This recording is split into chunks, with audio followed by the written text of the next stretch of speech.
मुअज़्ज़िज़ असातिज़ाए कराम, अस्सलामु अलैकुम। मैं अपना मौजू शुरू करने से पहले अपने तमाम टीचर्स को यौम असातिज़ा की मुबारकबाद पेश करता हूँ। आज का मेरा उन्वान है उस्ताद का एहतराम।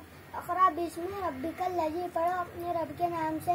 ये इस्लाम के वही के पहले अल्फाज है। हमारे मज़हब इस्लाम में तालीम हासिल करने पर बहुत जोर दिया गया है। इस्लाम ने इल्म हासिल करने वाले तालिबे इल्म के लिए जहाँ अज्र का वादा किया है, वहीं इल्म फैलाने वाले उस्ताद का एहतराम भी फर्ज करार दिया है। उस्ताद को इससे बड़ी एजाज की बात और क्या होंगी कि अल्लाह ने अपने आखिरी नबी मोहम्मद सल्लल्लाहु अलैहि वसल्लम को मुअल्लिम बनाकर भेजा। कोई कौम उस वक्त तक तरक्की नहीं कर सकती जब तक कि उसके दिल में उस्ताद का एहतराम ना हो। हमारी दरगाह में जो ये उस्ताद होते हैं,